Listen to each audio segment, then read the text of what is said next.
What's up, everybody? Welcome back to issue number 2 from the Sidekick Spotlight, where we are going to talk about the Godzilla Destroys the Marvel Universe issue number 1 today from cover artist Mark Brooks. And then we got Jerry Dugan on the writing. We got Javier Garron. We got Andrew Dalhouse, Jesus Abertov, and Travis Lanham.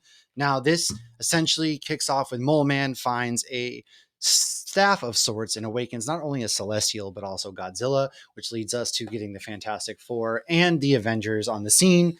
A lot of things go down. Oliver, did you know, first of all, that Mole Man was the Fantastic Four's very first villain? No, I did not. Well, yes, he appeared in the very first Fantastic Four, which is big because Fantastic Four comes out this week. Now, what were your initial thoughts on this pretty cool comic book, man? It was really nice. I liked when Captain America used his shield and bounced back Godzilla's atomic breath and literally made a hole, and then Godzilla literally He shook that off. on that. Okay. Yeah. That was cool. All right. So that was a really big highlight for me as well. Did you ever think Captain America's shield would be able to withstand a Godzilla? No, I thought it was just going to burn. Because when he charged up, Cap's standing there and you think he's talking about punching Captain America in the nose, and Godzilla, they're face to face. He charges up and shoots it, which Cap's shield deflects it right back. I thought the artwork was amazing. I thought Godzilla's atomic breath was going to burn the shield because, I thought he's stronger than it could burn vibranium. Yeah, but I guess vibranium's tougher than Godzilla's atomic breath, as we found out, right? But there's a really good moment that I like as well, and it's basically when Godzilla comes out and fights the Celestial. Now, that's amazing. This one right here, as you see, I really like, first of all, when the Celestial and Godzilla are wrapped up in fighting, but there's another really cool sequence. He pulled out a piece of him. Yeah, that's what I was talking about, where he basically grabs the Celestial and rips him apart, and then everybody's just like, oh.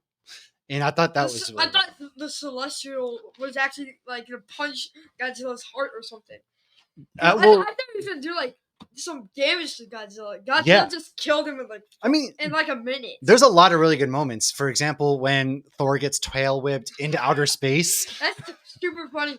I thought Thor's just gonna hit it with his hammer. He comes up and I was dealing with the drunken Foss giant, and then he gets tail whipped and Thor's gone just like that. Yeah, well, aside from that though, there's something really good. It's when the thing gets knocked, like Godzilla, he bites Godzilla's hand, and then Godzilla basically throws thing into J. Jonah Jameson's Daily Bugle, and he's like, "Can you believe Spider-Man took the serum and became Godzilla?" And just as a joke, you could tell he's joking around. I thought that was a really clever quip with the writing as well. I didn't understand anything. So obviously, Peter Parker, J.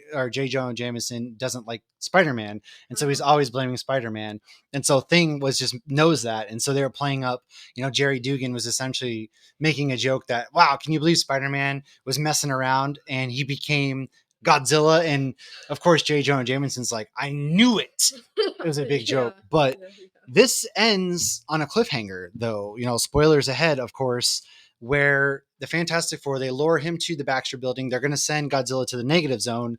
And when Godzilla rams through Baxter Building, everyone, Sue, Reed disappear with Godzilla, and they have to get him back now.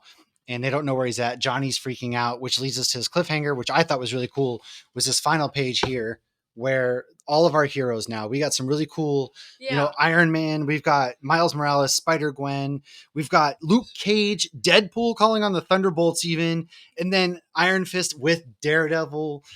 Who's this guy? That's Luke Cage. So what do you think they're going to do against Godzilla? I think Luke Cage is going to run up and try climbing on. Well, he's Godzilla's impenetrable, tail. Which is cool. So yeah, and then I think he's going to punch Godzilla in the eye. Maybe. Most likely. I thought Captain America was going to die in this. I thought so too. Because of the atomic breath. But now half the Avengers and Fantastic Four are gone, so it's up to these other. They're trying to get back together. What would you give this issue out of 10? 10 out of 10. 10 out of 10? I think I got to agree on this one. This one was really good. It had a lot of really good moments. Yeah. The writing was really great. The artwork was so fun. It was filled with so many good quips and fun artwork. Yeah, they all the characters looked younger. They did. That too. Yeah. Well, that one wraps up this Godzilla Destroys the Marvel Universe issue 1. There is going to be an issue 2 coming up in August. However, the next issue we are going to do is the 1968 first appearance of Galactus to get ready for the Fantastic Four movie. Yes, we are going to do that one next. So stay tuned. Make sure you like, subscribe, share all of that to Nerd Initiative. You can find us in more great comic books. And thanks for watching. Bye.